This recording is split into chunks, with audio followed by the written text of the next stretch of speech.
Yes, that's it. That's what it is. That's what you are seeing rotating today. Today we are taking a look back on this Throwback Thursday. We're looking at Scorpion, and we're looking at Sub-Zero from the Mcfarlane Mortal Kombat line. Yes, that used to be a thing, and apparently he's bringing it back. He lost one license, he's bringing back another. Smart. I can't be mad at it. I can't be mad at it. I was mad at it then. I was mad when he stopped the line. Of course, we all was. Most of us was. For us who was collecting them, we was very upset. He was like, why would you do that? Why would you drop the Mortal Kombat license? DC Multiverse and Mortal Kombat is a thing. So why would you drop the license of something that was good? We're gonna start off with Scorpion. Ah, good old Scorpion, my favorite all-time Mortal Kombat character. Yes, he is. He is my favorite. That is my boy. I even actually dressed up like him at Comic-Con. Go on my IG channel. Go on my IG. You will see those pictures. I love Scorpion. I can never have another Mortal Kombat character beat him. No, thank you. Even though he came with this limp dick spear, it's okay. Did he come with this sword? No. Did my wife break one of the swords? Yes. Is he now worth 150 bucks mock? Yes. You can find him maybe $90, $100 loose. If you're lucky, maybe $75. But this, the original Mortal Kombat, no. This right here, the original Scorpion that Mcfarlane dropped, everybody clowned the eyes because he looked like the what's up eyes. Mine's came out just a little bit better.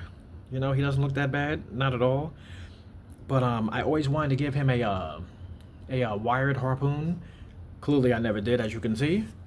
Like I said, this sword came from something else. I don't remember, but it wasn't him, because he had more like these katana blades. This might have came from a Robin figure. I do believe it came from a Robin. But this stuff that he put out back then was great. Like, you look at all the texture, you look at the details. Sculpting was ridiculous. And I think he was able to do that because he didn't have another line yet. So he was able to put his all into this. Look at the shin guards. Look at these kick pads. Ridiculous. Even got his toes. You know, them little special shoes they wear. I had to do the chrome out, of course, and I did it in a way where it wasn't so subtle. It wasn't so chromy, but it's chromy enough. You know what I'm saying? But you look at this thing, man. Ridiculous. He did work on this, and then he put these little holes here, so you could have put the swords there. Oh man! Now, if this hood could have been removable, that would have been great, of course. If you could have took off his mask or had a whole nother head, so he could have had the yelling skull head or the flaming skull head, the fire breath. Great stuff. That would have been awesome. So what I'm hearing is that the next wave, the new ones, they're probably gonna most likely damn sure do that. That's what they said, at least. Mcfarlane, the team from Mcfarlane. These figures blew my mind back then, and I can't wait for what's coming next. You know what I'm saying? But like I said, even still to this day, these figures are still top-notch quality. They're not all loosey-goosey. You know what I'm saying? It's a little, but it's not like very, very terrible. You know what I'm saying? Everything still moves perfectly. The joints are great. You know what I'm saying? He did great. The paint's not chipping. You know, there's no paint chips. And I've had these figures for a while. Like I said, these are the figures that basically started my channel. And that's the type of stuff that I was missing. So I'm very, very happy and grateful that the Mortal Kombat line is coming back. And he's starting off with the classics. I just hope that he does the full roster and he keeps it going. Let's look at Sub-Zero. Oh yeah, look at Sub-Zero. Sub-Zero right there is the man. We gotta change his color. There we go. Got some blue there going. Sub-Zero. The second dude that I would use if I wasn't using Scorpion, because Sub-Zero had so many moves and combination styles. I feel like his combination style was a little bit better than Scorpion. You know what I'm saying? Scorpion was a, harpoon, uppercut, where Sub-Zero, you freeze somebody, you go toward them, and you can hit them with some good little combos. As of course, as the games progressed, everybody had a sick combo move, because then I could even whoop you with a 7-hit combo with, Scorpion. Harpoon, teleport, uppercut, pop you in the air, catch you with a couple of more pieces, and then burn you with the breath. But Sub-Zero right here, let's go back to the figure. Stop talking about the video game. Look at the details. Look at his back alone.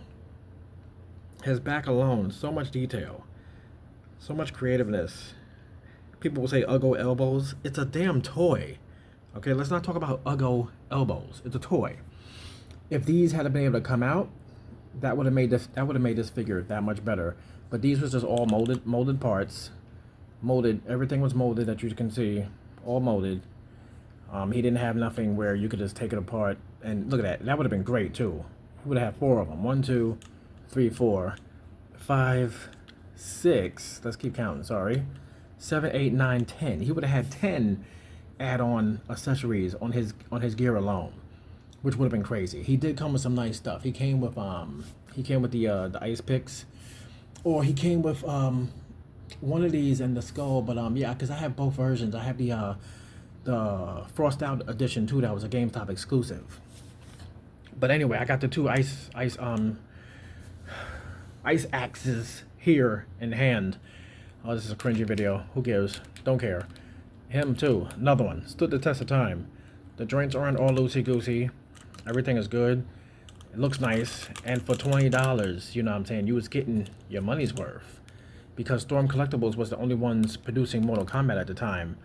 And as much as I wanted those, and I did get a few of them, or a couple of them, I said I cannot do it. I can't afford those. You know what I'm saying? We cannot afford Storm Collectibles, us normal people. That's when Mcfarlane jumped in, and Mcfarlane did a bang up job. That's what we needed. That's what we needed. So, on that note, as they stand back to each other, I can't wait once again for the new line to come out, and we're going to do our best to be a better channel when that line comes. I'm going to make sure I stay up to date with those. I will get my pre-orders probably from Big Bag Toy Store, or I'm going to hunt the hell out of those in store. Like I said, I live in New York City, so sometimes hunting isn't really the best thing, but I'm going to make sure that I stay up to date with those videos. Alright, whether you watch me or not, I appreciate the ones who do watch, and you're going to get something special when it comes to those. That was my real legit passion. Like I said, if it wasn't for the Mortal Kombat line, I wouldn't have the DC Multiverse. Holla, y'all. I appreciate each and every one of y'all. I'll have a new video up Friday, okay?